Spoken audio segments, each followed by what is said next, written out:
attention.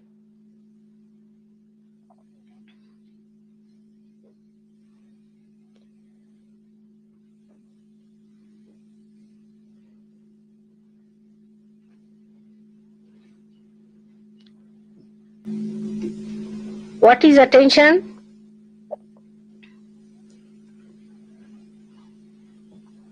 What is the movement of attention? And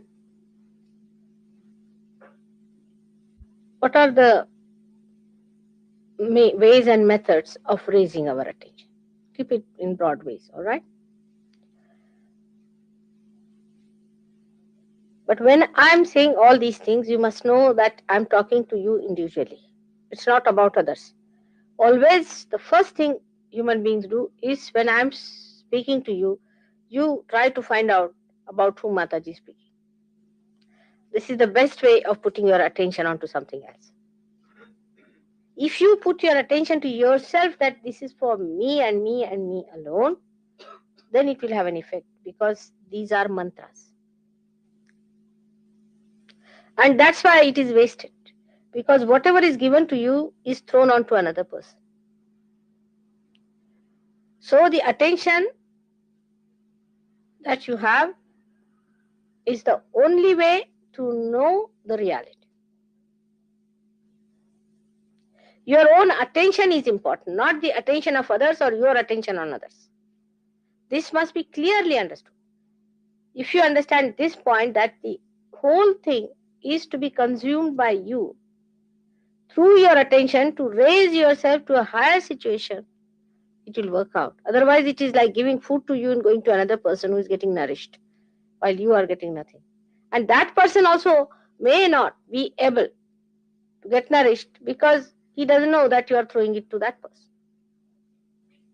So today, as I am going to speak to you about attention, you should know that your attention should absorb all that I am saying.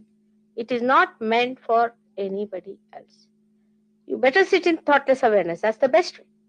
So that it goes into you. Otherwise, it's like a lecture, that you listen to me has no effect. Every lecture will transform you because after all, I am speaking. But because you always think of others and you think of your problems all the time, something nonsensical is going on about which you are worried, and the attention is so overloaded that whatever is said to you doesn't go into you. So just now utilize it by being attentive and knowing that all these nonsensical things have no value. It's your attention that has to come up and has to grow.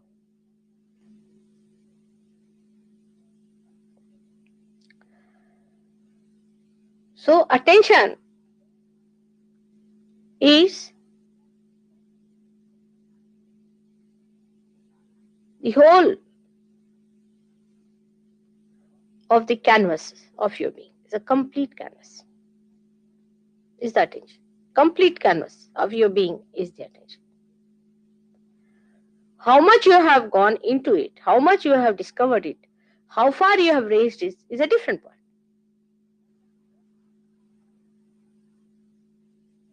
Attention is chitta and God is attention. How far your attention has been enlightened is a different point. But your attention is God.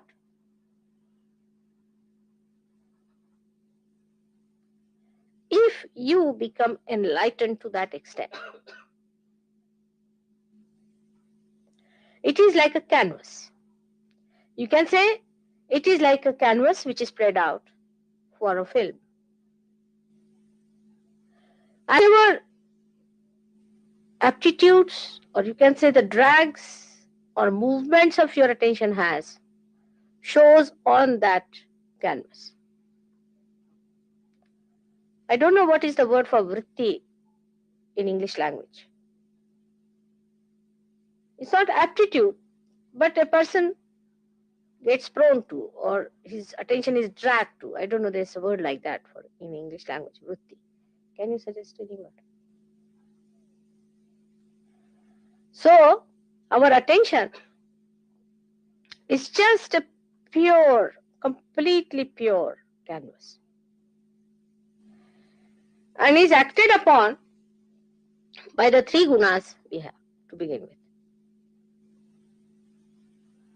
And the three gunas come to you, as you know, one from your past, one from your future sense, and one from the present.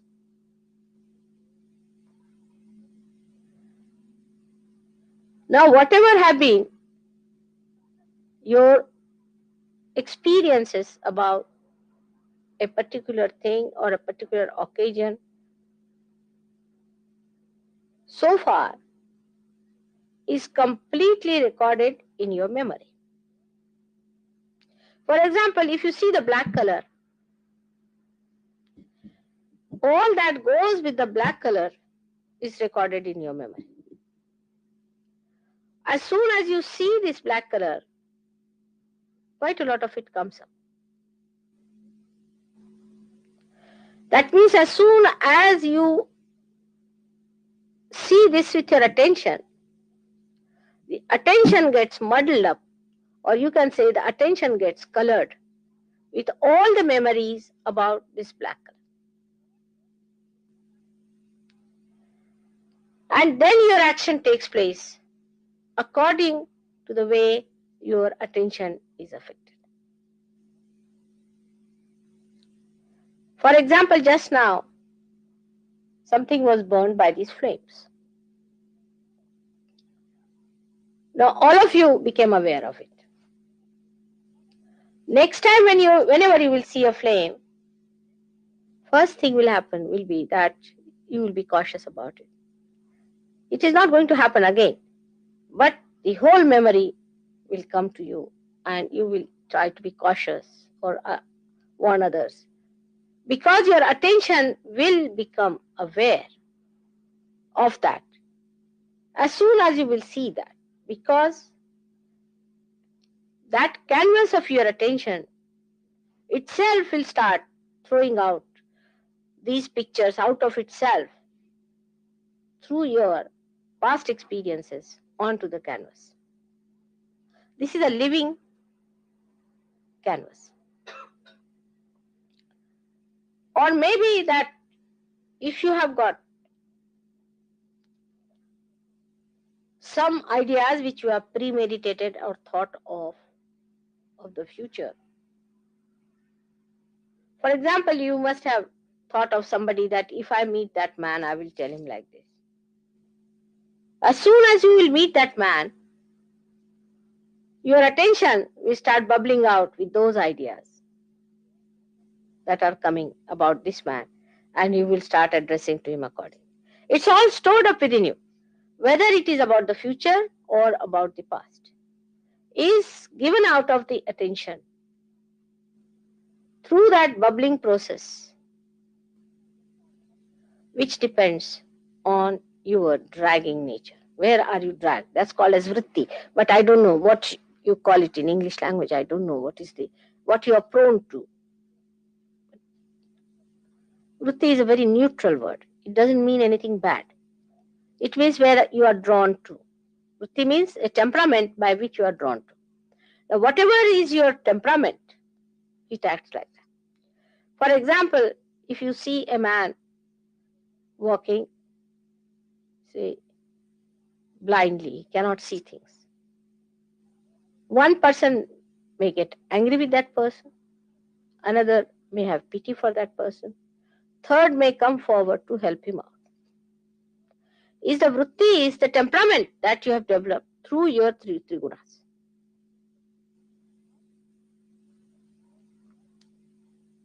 That's why this attention becomes identified with you. And when you are identified with this, your vritti, your temperaments, then you are still in a misidentified area. Let us take a case of somebody who has been possessed before. Now, coming to Sahaja Yoga, his possession goes away. But the memory remains in the brain that he was possessed. And the memory is stronger in a person, left side is stronger. Then that memory lingers on. And as soon as that person comes in contact with anyone which has got something to do with the past possession, it clicks. And the whole thing starts coming into you, bubbling out, and you think you are again possessed. It is the memory which gives you, it's a myth. It's the memory that tells you, oh, you are again possessed. Because your left side is weak means you always live in your memory. Your memory is stronger than yourself. If you could make yourself stronger than your memory, nothing can possess you.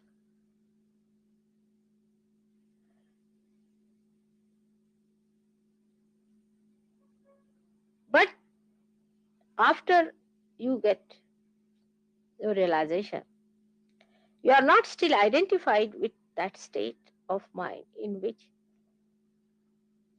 you see your ego and superego as myths.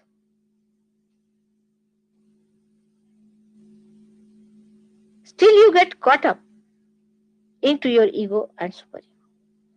And that's why your attention is still in a mess. In a pure, simple way of attention in an innocent child, he sees everything in pratyaksha, means in actual experiencing of something for a child, because he has no memory.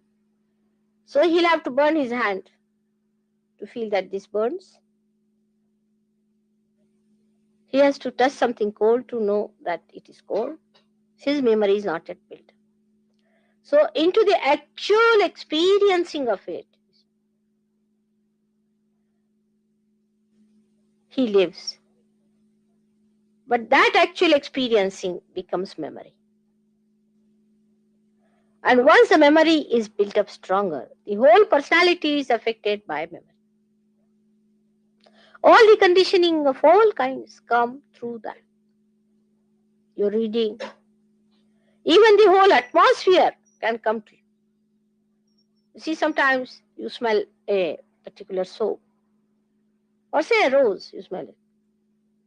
And all the memories of smelling such a rose sometimes comes to you, and you may feel really elated sometimes, maybe sometimes very unhappy, whatever may be the situation.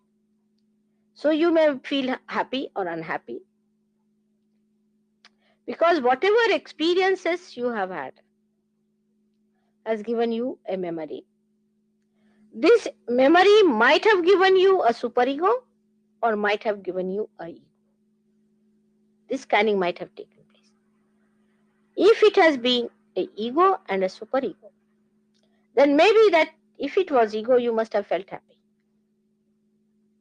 If it is satisfying to your ego, you feel very happy. If it is not, if it is superego, if you are suppressed by this, then you feel very unhappy. So both things like happiness or unhappiness are the states where you are still in the myth. Still the myth exists. You have to still go beyond. So if you feel happy about some situation, you should know you are only happy before realization, because it is giving some support to your ego to bloat. And if you are unhappy, then you should know that there is some sort of a suppression on your ego and there's a superego developing. So both the situations have been of no help to you. Of no help to you for your growth, except that both these institutions develop so much that you are away from the real experience. The real experiencing stops because your attention is so much muddled up. So on one side, if you move on the left hand side, your attention is muddled up with fear, with pain, with unhappiness, with hopelessness, dejection. The other side, if you indulge too much onto the right hand side, little bit also, you start getting elated, excited, over dominating. The color of the left side is blue, and the blue color starts changing to the black. While on the right hand side, it is to begin with yellow, light yellow, or you can say golden, then yellow, then orange, and then red. So you go to aggression on the right hand side. On the left hand side, you go into a complete state of entropy, you can call it, or a state where you are separated from yourself into complete frozen state. So one side you become completely frozen, on the other side you become completely heated up. Both these things are again movement on the wrong direction. Even in the center, when the attention is kept, that you keep your attention more in the center. There also, because it's a very sensitive point, it doesn't stay there. For example, when we say use fire, we can use it for burning the house. In the same way, we can use it for creating smoke. But we can also use this fire in its proper way if we use it in its proper proportion for cooking the food, for giving us light. If it is too much, it can burn like a big fire. If it is too little, it can burn like smoke. But in the center, when you know how to balance it, then you can use it for your own purpose, for cooking or for giving light. And then for a puja too. So in the same way, when we really balance our gunas properly, then we become gradually the master of the whole situation. The attention doesn't get dragged into things that we have been doing or that we have understood through our memories or through our experiences or whatever it is, and is not also dragged towards too much on the right hand side that we try to overpower or try to dominate someone. Because if you move too much that side, you have seen, it becomes blood. It is difficult for people to understand how, when people become very religious minded, like now Iran, the movement is on the right, all the austerities, all that, everything, now bloodshed. Christians also did the same. Brahmins did the same in India. Buddhists did the same. Even they talked of non-violence, they got to bloodshed. Because movement started right hand side. Left hand side movement will take you to very sly and dark methods. So right handed sided people, like big nations who are supposed to be developed nations, they justify war. We must have weapons to face each other. But you all, each other, are the same people from God's point of view. Why are you fighting? When God asks you, why are you fighting? What is the need? Why don't you sit down properly and listen to each other? What are you fighting about? You are fighting about land. Is it your father's land? It belongs to God. God has created this land. Why are you fighting? But your attention is such that immediately you think, oh, this is my land, this is my motherland, this is my fatherland, this is my brotherland. But what about your land which is within you? It's not your own. So if you go on telling these people that we should have no war, they will not listen. Realization is the only way. By realization, your attention gets higher and gets separated from that strata from where these things bubble in. You understand my point now? The strata goes higher. The attention goes higher at a higher state. And these things that used to bring in, by right side movement, you get shape, confusion. First, you get confusion. Every intellectual, whatever brilliant he may be, he is confused. And the more confused here, the more he asserts himself. Because he's confused. He's not sure of himself. So he asserts. This is the thing. This is the thing. I mean, if it is so, why should you assert it? But he goes on asserting, this is the thing. Then understand now he's going towards lunatic asylum. Absolutely. And the way he asserts, goes on talking about it all the time, that means he's not sure. He becomes like a possessed personality. When he explains everything through his brains, that this is the thing, this is correct, we must all do, this is what. And he convinces many others who are confused like him. They depend on him, he becomes a leader because, you see, they are much more confused. And they find somebody who is not so much confused outwardly, they stick on to him. And all of them get to war or some sort of a bloodshed or some sort of, they want to see blood. They become heartless, passionless, compassionless, we can say, compassionless, loveless people. The other movement is the blue side. Is the blue is the like the blue moonlight. So for the romanticism starts. Sitting in the moonlight, you see, the ideas start coming from Lord Byron.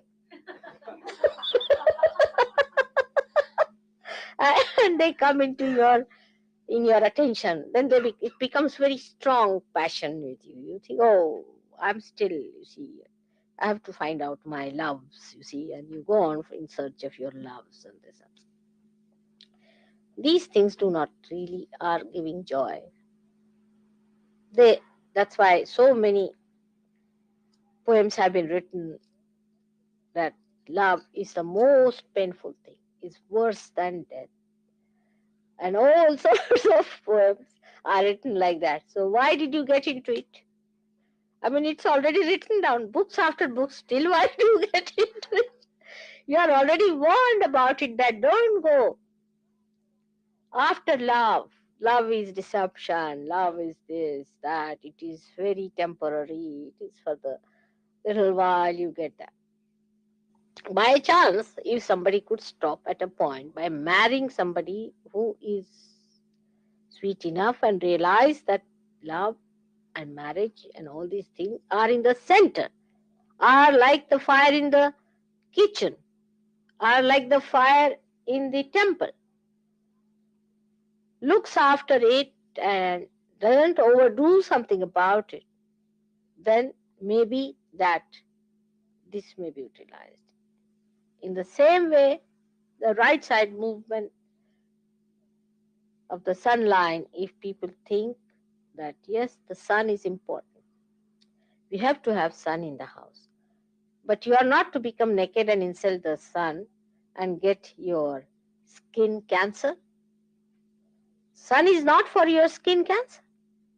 But if you overdo it, also it is dangerous. A person who exposes himself too much to planning and doing that and doing this and doing all this can land up into very great difficulties.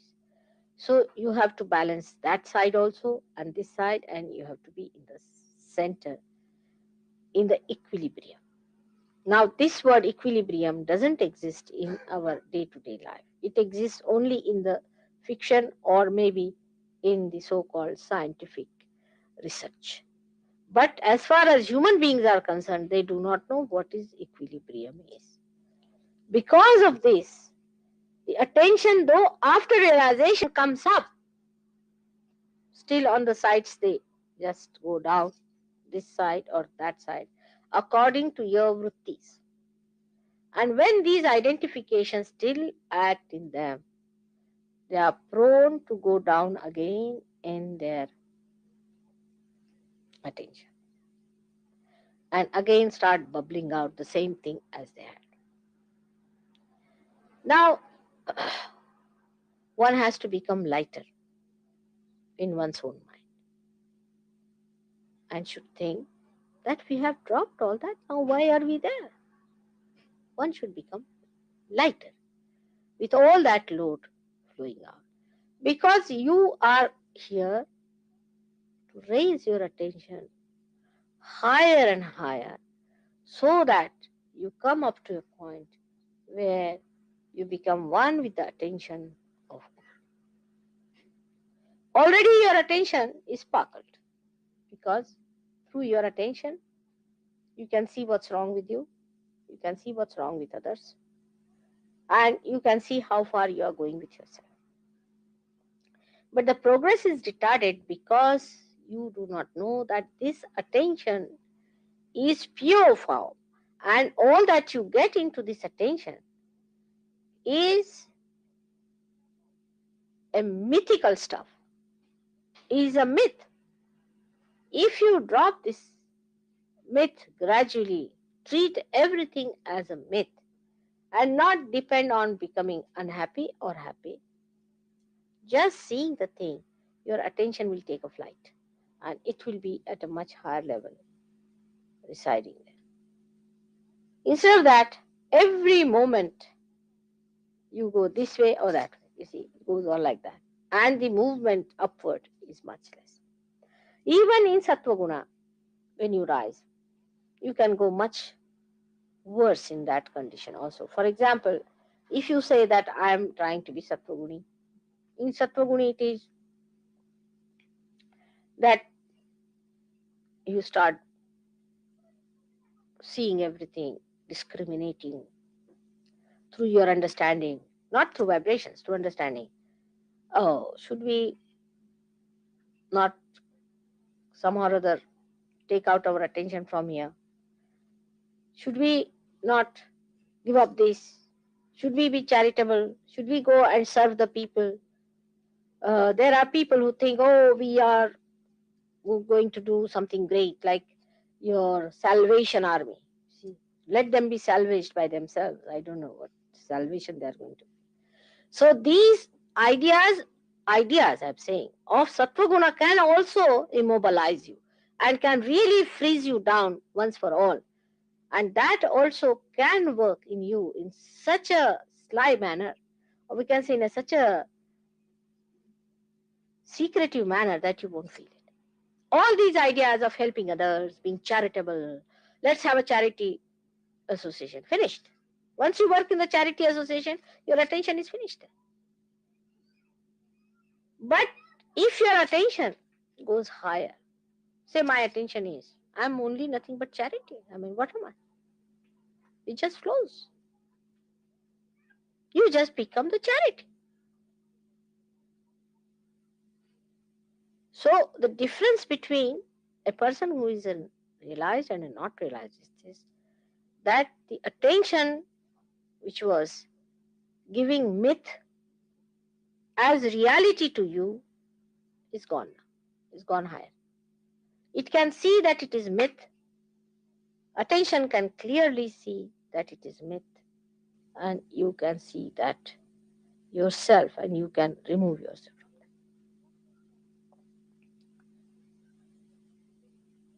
that. Of course, I have to give you a push, no doubt, and I'm working hard on that to give you a push. But you should also know that mythical things must be dropped down. Otherwise, you will not grow. All mythical things must be dropped down. And the best way to do it is to be in thoughtless awareness. Because as soon as you transcend these three gunas, you become thoughtlessly aware. You have to cross Agya. Once you cross Agya, these three gunas, absolutely you go into a state where you're gunatit, you're beyond gunas. So you do not deliberately do anything, but it just works out. But analysis is one of the diseases of the West. What are you analyzing? What are you analyzing? You ask yourself. I feel like laughing at the whole analysis that goes on. See, they'll sit down, take out a hair, splitting the hair into 100, and great analyzers are sitting down. They cannot even say how the chromosomes have that spindle action. And I mean, at that minute level, the things are worked out. They cannot say how a cell divides. What are they analyzing sitting down here? Now they have analyzed for a purpose, also done for God. Through their analysis, now my things are recorded. Through their analysis, I can go to the TV if they allow me anytime. Because of analysis doesn't fit into me, they won't allow. They may not. It might be expedited. But say, for example, if you had not discovered these things, for example, take it like, and the science was not discovered, your attention would have been at least better off. Because of science, your attention is also very much in confusion. So I don't know which one to praise, whether the science or the primitiveness. See, when you raised yourself to science also, you got to another extreme as usual. Till you burnt out your complete attention, you were not satisfied. I mean, if you had kept your balance in science also, it would have helped. But the balance was lost there. Give anything to human beings, and they know how to make worse out of it. They'll go to the extreme. You give them a horse, they cannot go ordinary trotting or galloping. They must have a double gallop till they fall and die. Everything, you see, they just are on the run all the time. So first thing is needed is to steady down yourself and tell yourself that now all these mythical things I'm not going to allow to come to my attention. All these things are nothing but myths, but you are giving too much importance to myths. You are taking them so seriously. They are just mythical. Now, I mean, when you are realized, now you laugh at people who just go mad over say, a moonlit night. All right? But ask the fellow who is doing that. He'll say, you are heartless. You have no feelings. He'll give you a big poetry out of it. You go and see any one of these people who are riding a high horse, who are at the helm of affairs, and you will feel like laughing at them. But they will think that you are useless. You are doing no work. You are good for nothing. You are just wasters. So now for you, because you are enlightened now, is to understand that our attention has to move higher and higher at a higher space. Now, actually, what has happened in realization? Your Kundalini has risen and has come up. Just like you can say a small thin hair, one hair, and that has broken your sastra. And now the grace is flowing into. But it's a very small movement that has taken place, of course, which is a very difficult movement, no doubt, but it has taken place. Now, you have not expanded like this. Your chakras are only pierced in the center. But the rest of the attention is still intact. Actually, it is so intact that you don't even feel that it is pierced. Now you have to expand that. Open it out so that more strands of Kundalini can rise. And your attention, which is in these centers, expands. By expansion, it drives out all that is mythical on the sides. On every center, we have our attention, which is being enlightened in the center through this light passing through. But light is too small for the darkness that you have collected. Especially for people of the West, I would say your confusions, you must get rid of them. But still you identify. Because if I ask you anything, how are you? Means what? Means you are still confused. Alright? Confusion should go. One confusion was there that this is realization or not. I hope that's over now with you people. At least now you believe it is self-realization. I had to tell people, no, I are self-realized now. You are. Still they would jump up like Jack in the box. They'll say, no, we are not mother. How do you say this is realization? We expect this out of realization, that out of realization. That will be flying out of the door if you are realized, or something nonsensical like that. Thank God these ideas have gone away. But when we are realized, there is light that has come in us. We have to grow it only by separating our attention from the myths. It's all mythical. I also play with you because unless and until you are sure, I'm not going to give you a wrong idea about yourself. I want to see how far still your attention is moving. And I know, still you are not sure. Still you are not sure of yourself. That's why the confidence is not there. First of all, you have to learn how to drive.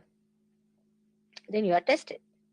There will be 5 stones put together. The distance will be only that hardly a car can pass through. And the fellow will say, you bring it zigzag. And you cannot do it. Why? That's how he makes you a master. The mastery of your attention will come when you will start seeing that it is all a myth that upsets you. It's all a myth that upsets you. Just throw it away. Just throw it away and understand that you are the eternal attention. That you are the eternal life.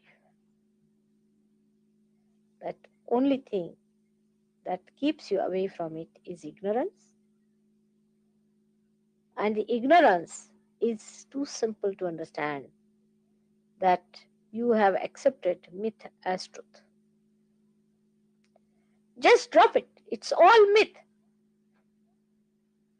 You'll be amazed how your attention will rise. And you'll see all these nonsensical things which used to frighten you or to elate you will drop out. And you'll just smile at it. And then only you are going to enjoy yourself fully because your attention will be completely drenched into the bliss of self. I'm saying you will, I say you are already drenched into that bliss.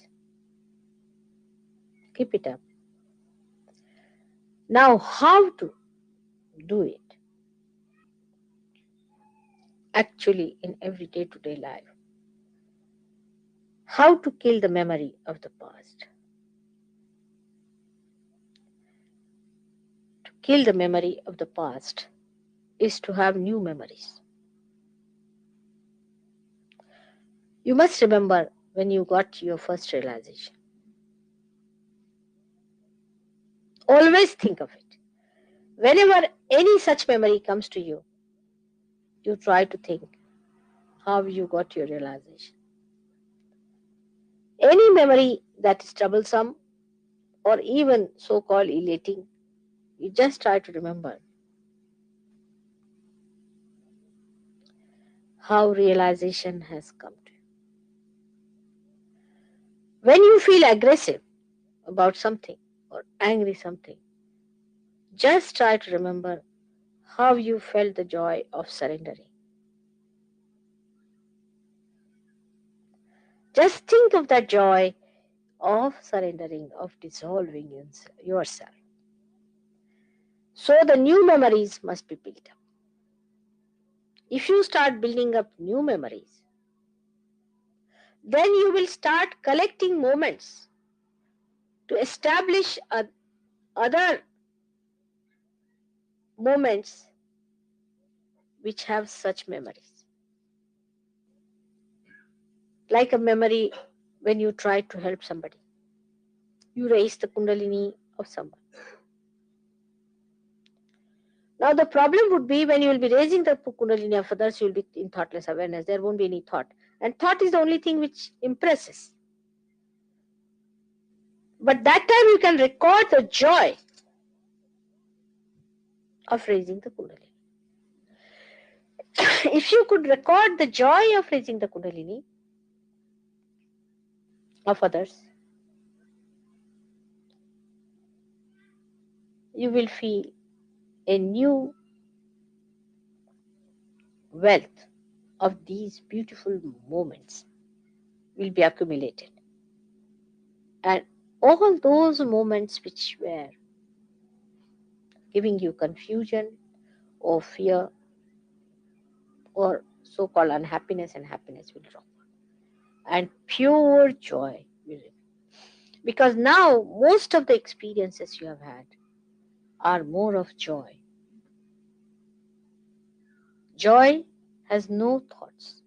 It's just an experience, a pratyaksha. That's why I said you keep your eyes open. I hope you will understand what I mean by that. May God bless you.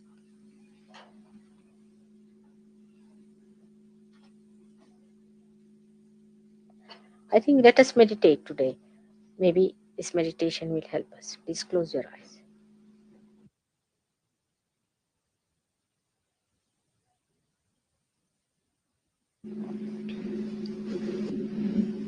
All of you, your these things, put it on the fire. There, Douglas, take these things, and take them on the fire.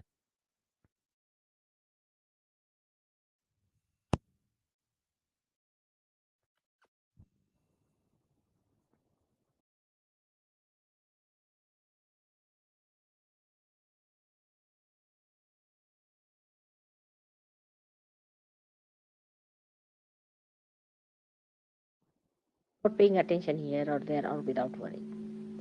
Worry and all these things are vikshepas. These are all confusion. Comes from confusion. You have known about me that I can sit for 9 hours in one pose. I mean, I've done that, but I can do even more. And so one has to develop a baitak, is to sitting posture for some time. You must settle down in some position, all right? Should try to do that. And whatever is required for that is to be done. Because that's the only way you can do it. If you are walking, still your attention will be, moving about. Anyway, if there's a movement, then the time, space, and everything comes into play. But if you can settle down, if you can have a place where you can sit down, and that's why the photograph helps. If you can see the photograph continuously with a relaxed eyes, not all the time staring, but relaxed eyes. You can close your eyes with respect. Again, you can open your eyes. The settling down of the position, you'll be surprised how your attention will gradually rise. You'll feel it. Just now you are all in thoughtless awareness, so go into meditation. All right. Now, if you cannot sit, you can take a seat, down below. But as I said, its clothes should be little lighter. All right, put your hands towards me. As you have to sit for about now 5 minutes, I will not make you much, but I hope you'll develop next time you're sitting this thing.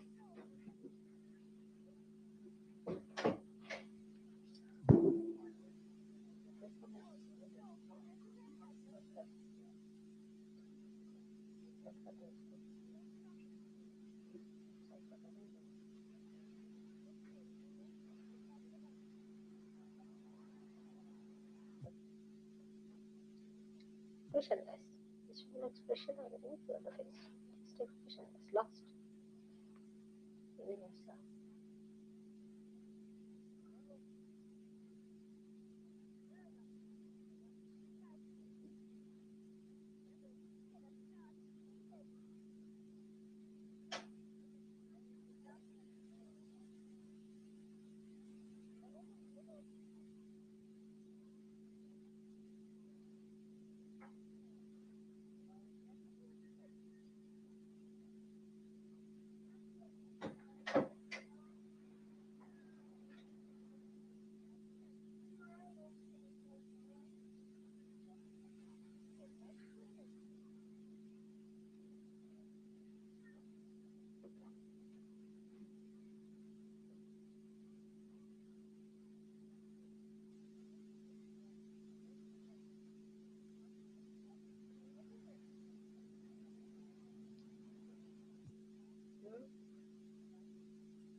Your thought is open your eyes. Again, you go back. You have to get about it.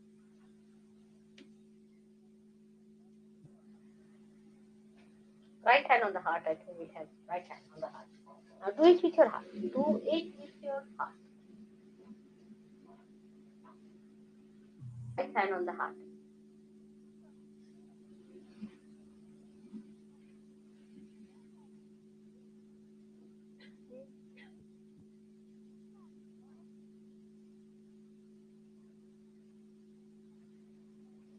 Think feeling that I am the eternal life. I am the strength.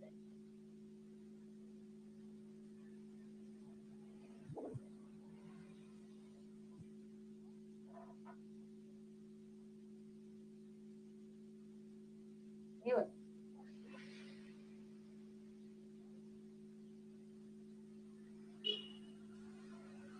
Hold your breath.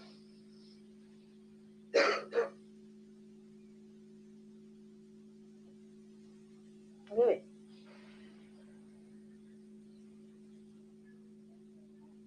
This time when you hold your breath, you should know that I am the mother of the universe and the most powerful personality. And I am your mother. And you are all protected. Hold your breath.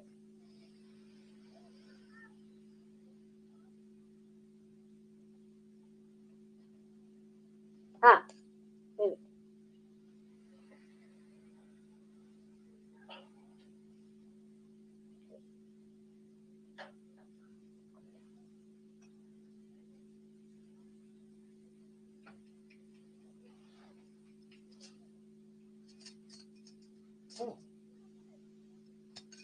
You are still children, I must say. Don't you know that I am very powerful? How I to tell you? Even the small children know that.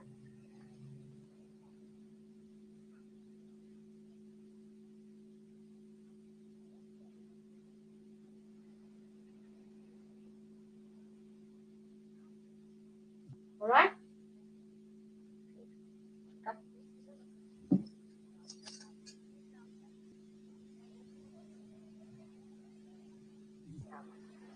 Relax.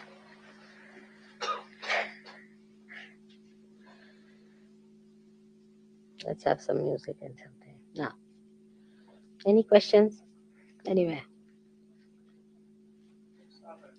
Hmm? Joy and? Oh, very simple, you know. Joy doesn't have a double thing like happiness and unhappiness. Joy is absolute. Is absolute. It is thoughtless. It's fulfillment. Happiness is always shadowed by unhappiness. Is the double coin stuff. See, double faces of a coin. Happiness will be followed by unhappiness, unhappiness by happiness. It's a relative terminology. But joy is absolute. Absolute.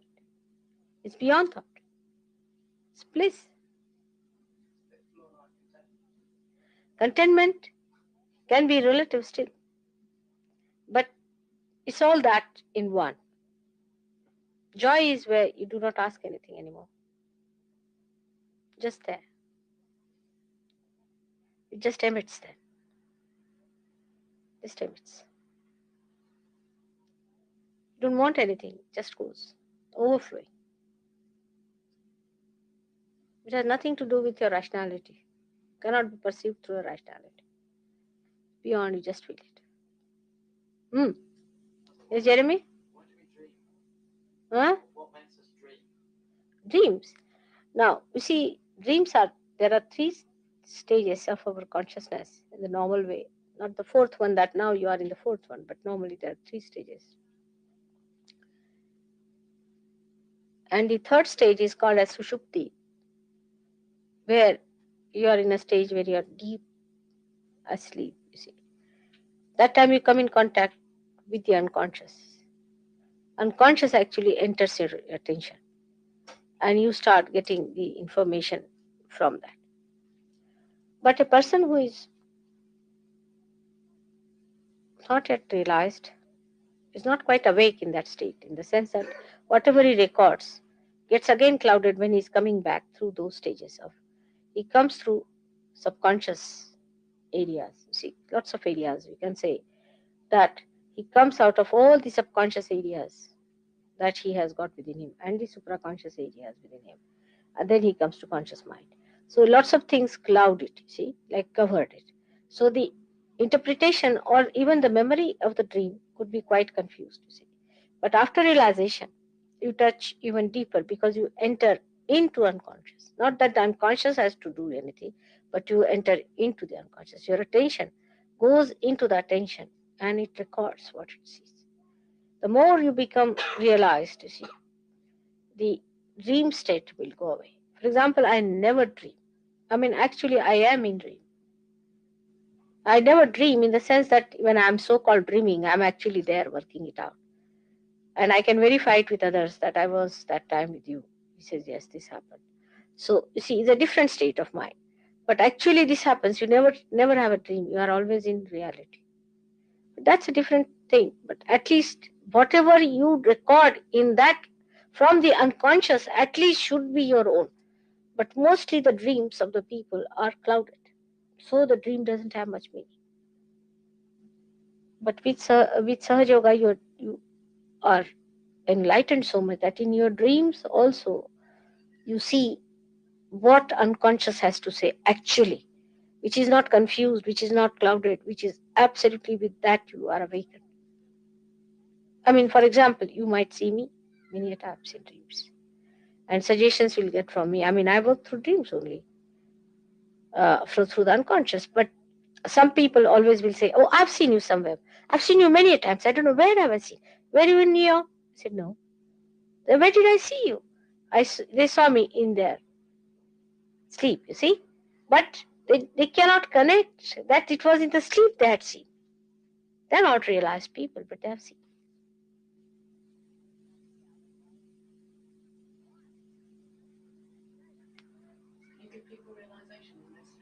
No. No.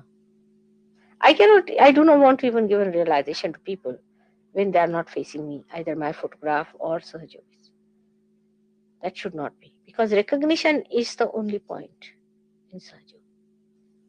Modern Sahaja is only going to work out if you recognize me. If you do not recognize me, it's not going to work out. This is the only way. This is the only key. Because so far you have never recognized. Only on recognition, all your past things will be forgiven, everything will be done. But if you refuse to recognize me or you go slow with it, your progress will be slow. Which I have told you very frankly, though it's rather embarrassing job, but I have to tell you, this is a fact. So in dream you cannot give realization. But in dream, you might see the situation in which you will be giving thing, how you should give. Your solutions will be suggested to you, how to approach a particular person. But you cannot give realization to anyone. They have to know that they have got realization through Mataji Nirmala Devi. As it is, when you give them realization, they have no value. If they don't know me, they will have no value.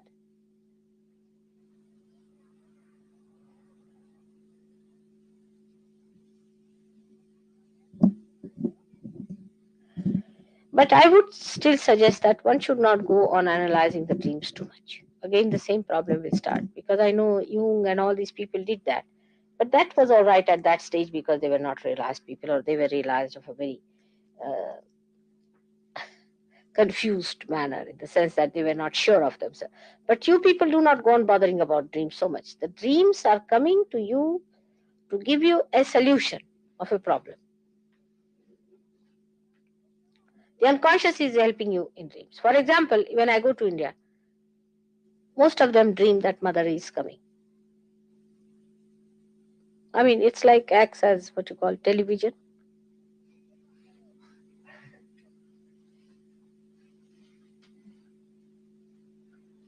I dreamt of you after the first time I came here. Beg pardon? I dreamt of you after the first time I came here. After you came here, not before. But there are people who have come to me because they dreamt about me also. Now, that's a good thing. To dream about me means you've gone very deep. You see, the verification comes in. When I was here, you put your hand over this eye. When I dreamt about it, it was as though something was pulled out. It was like a crystal. Yes. And this fell on the floor and it sort of grew legs and ran away. What happened, you fell? Grew legs and ran away. I used to suffer from headaches. See, that's true. That's true. I mean, actually, it is done like that. I'll tell you an example, a very concrete example of this. One man who used to come to Sahaja Yoga and was very deep into it. One day, he was, you see, some of the Rajneesh's disciples wanted to sort of harm him. So they called him and they said, I will offer you a pan, you see, that we eat and all that. And they really mesmerized him and gave him a pan. He ate the pan and all that. That was after the program, say about 10:30 or so, he ate the pan and he went into his subconscious areas. But he was coming to consciousness a little bit, and then they took him in the taxi and beat him.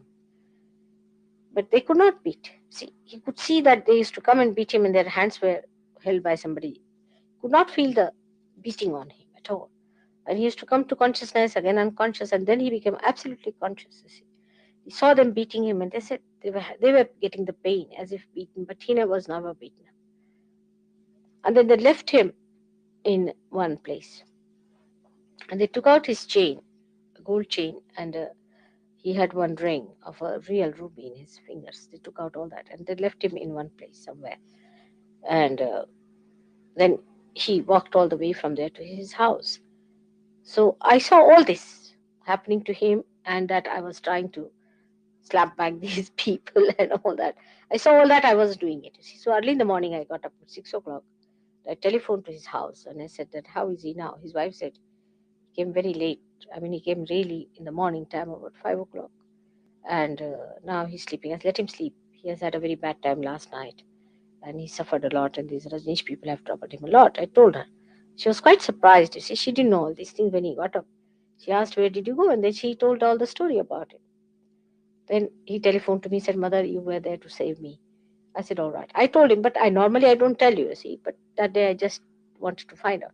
Then she said that I've lost my ring, which was given to me by my father, and I really feel sad about it. So I said, all right, you'll find it. Both the things, you are going to get it. And when he was getting down from the staircase, he found a red kind of a bundle lying there. And his wife said, what is this red bundle lying here for? So he picked it up. Inside was the ring, and inside was his chain. And he immediately telephoned to me, Mother, I found both the things. How did you manage? So it can be done. So all that was done for them because you see, one can work it out. It can happen like that. But you must know that everything is done through the power of Brahma. That's the glow of Adi Shakti. It's all done through that. The rest is all myth. If you are not frightened of the myth, and if you do not recognize the myth, you are above it. But you still recognize it. This is the problem. If you are a scientist, say, are you saying you shouldn't continue scientific work, or you should? No. If you are a scientist, see, you are a scientist. Then what, after realizing what you should do is to bring science and realization together. You can explain science and realization together. You have to explain realization through scientific method. This should be your effort. A new direction. Because you have found out that you are realized. You have found out that there is all pervading power. Now if you can put it in the scientific language, you can talk to them. So that knowledge is not wasted. Supposing you are a geologist, you can explain many things of geology which you have not explained so far through science, through realization. So you give actually the science its fulfillment itself. There are so many questions they cannot answer.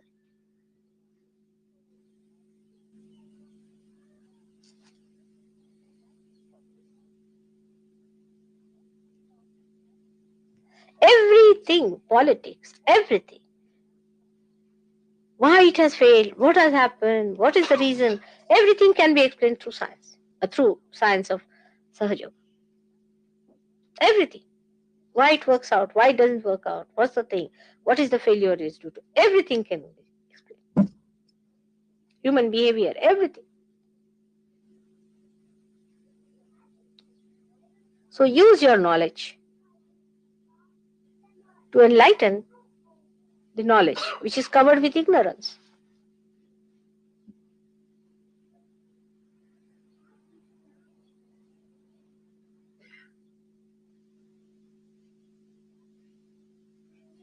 For example, see now, you have developed films, cinemas, this, that. Use it for Sahaja. How can you use it for Sahaja? We should try to find out ways and methods.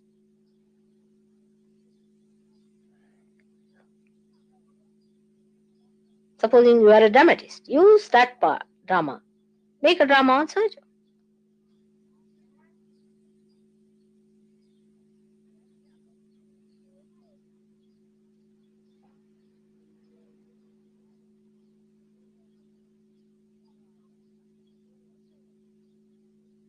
Put your mind to that and you can do it. For example, somebody is doing, say, a course in journalism. Then he should use his journalism to propagate Sahaja.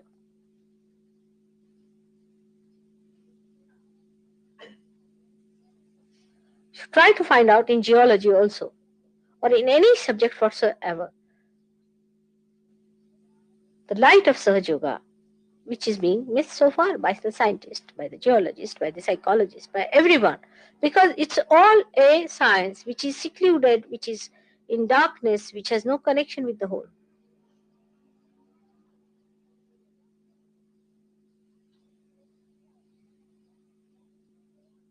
Now you see here, fire is here, all right? Now when I put my hand there, what happens is this fire is enlightened. This power sucks in from you or any one of you who are realized souls. Whatever is there within you which can be burnt away by fire. And it burns it off. This fire you have analyzed in ignorance. But now you are enlightened. I gave realization in India to some scientists who were working on the agriculture. They started using vibrations for agriculture. And they were surprised that they could produce 10 times more yield. I mean, you can see the difference between the different types of things that are being produced. And they are doing tremendous work on that. They'll be publishing papers and things, and they're doing that. Or you can see also how vibrations work on, say, a nucleus of an atom. They will be acted through mesotones. If you see that, mesotones will immediately react to it because they are arbitrary, and you'll be amazed you can handle them and maneuver them through your vibrations if you see them under microscope.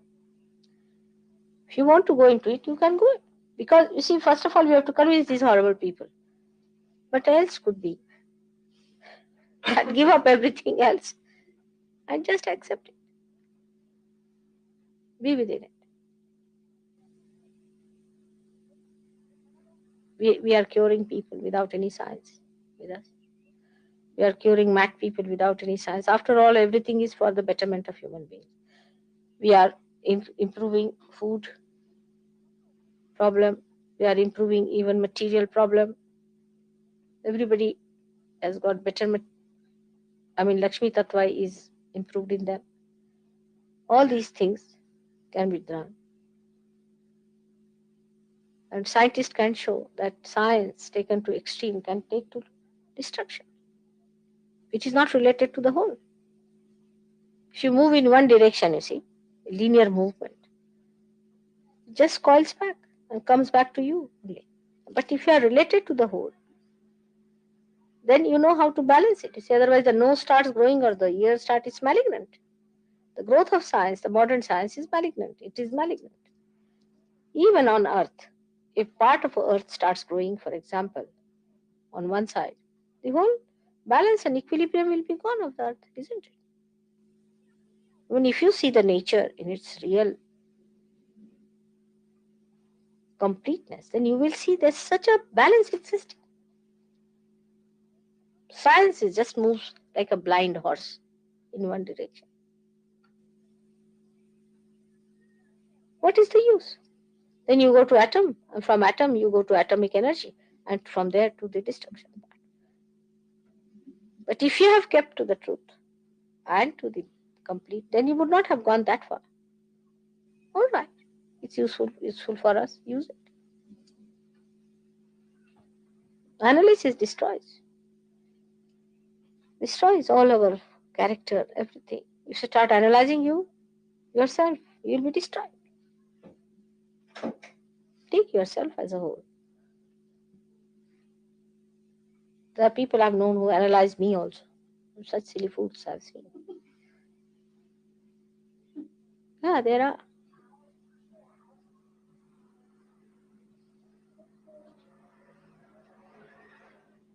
It's so fantastic the way human beings go about with their small little brain.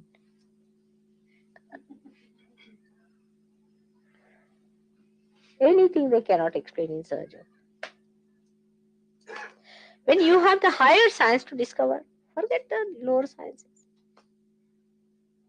When you were a frog, you are only worried about the well where you lived. But now today you are a human being. You are worried about other things. Now you become a superhuman being. You should be worried about higher sciences. What have you achieved through science? We can achieve in a second through surgery.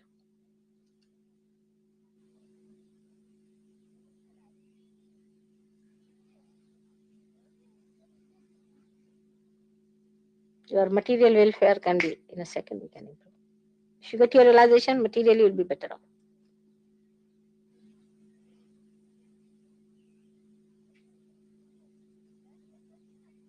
Most of the people they declare as coma and dead, or lunatic and gone cases.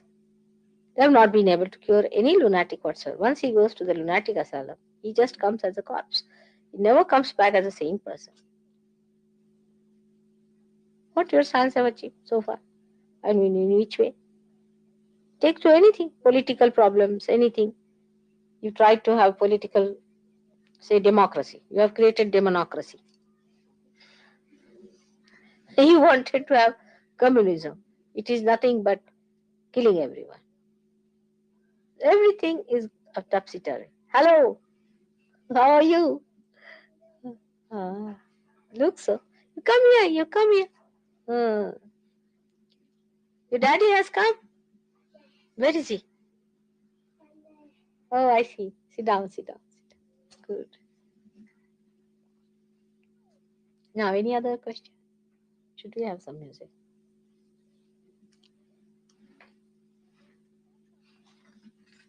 What is the true meaning of your name, Sri Bhagavati? I've seen several different translations of the name. You see, Entirely different from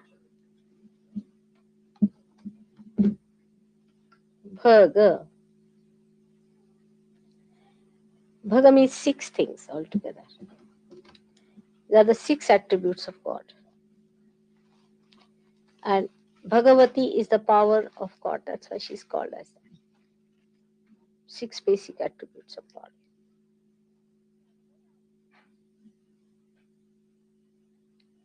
First is innocence.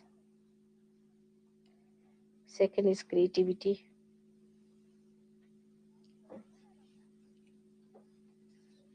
Third is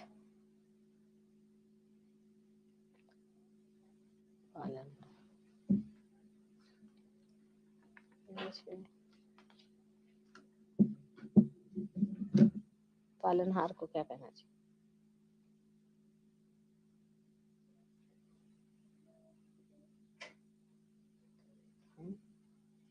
शब्द नहीं. Fatherliness you can say, but is the one which nourishes. Huh? Welfare तो नहीं है. You see if you put the gardener and the Mother Earth together, then what is the quality of them?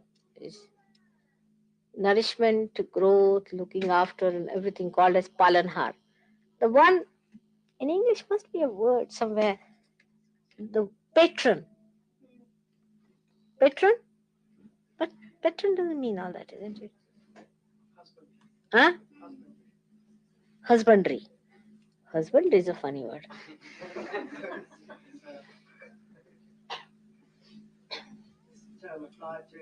Something like that.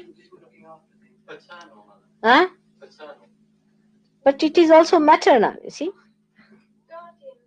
Huh? Guardian is only in control. See, all these things put together is called as palanhar. The one. Sustenance is also there. But the kindness, the control, the looking after, the weeding out, all the beauties of that. And the enjoyment of seeing your creation, the growth, the one who makes our growth possible.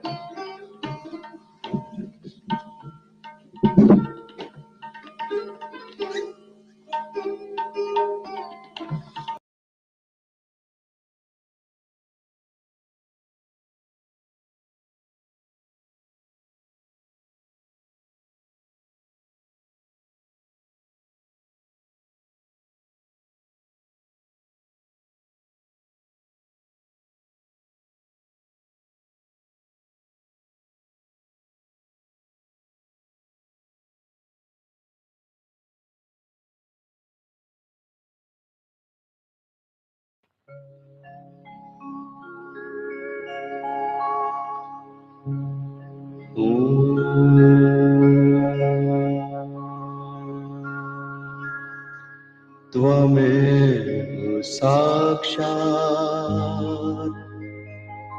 Shri Mahalakshmi Mahasaraswati Mahakali त्रिगुणात्मिका kundalini साक्षात् श्री आदिशक्ति माता जी श्री निर्मला देवी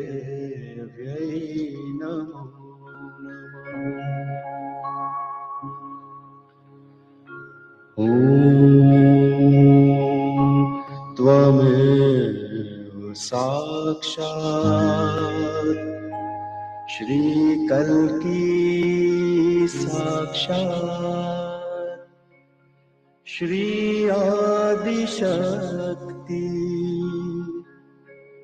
माताजी श्री निर्मला देव्यै नमो नमः। ॐ त्वमेव साक्षात् श्रीकल्की साक्षात् श्री सहस्रार स्वामिनी मोक्ष प्रदायिनी माताजी श्री निर्मला देव्यै नमो नमः।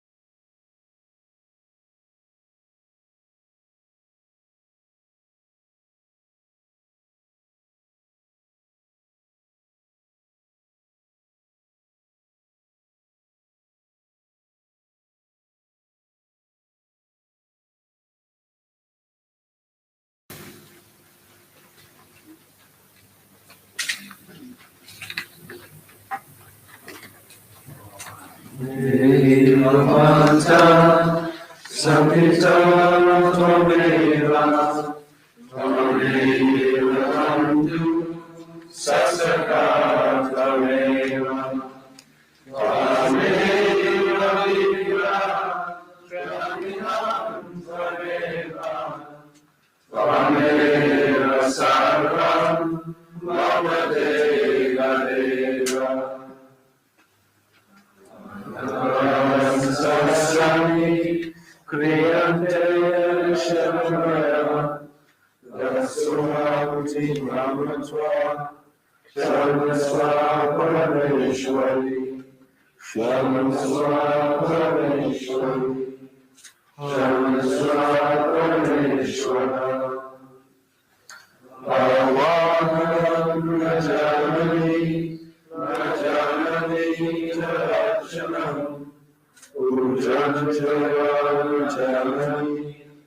Sham Sham Parameshwari Sham Sham Parameshwari Sham Sham Parameshwara Mantrahinam Kriyahinam Bhaktihinam Sureshwari Yapujitam Maraduri Paripuram Tarasure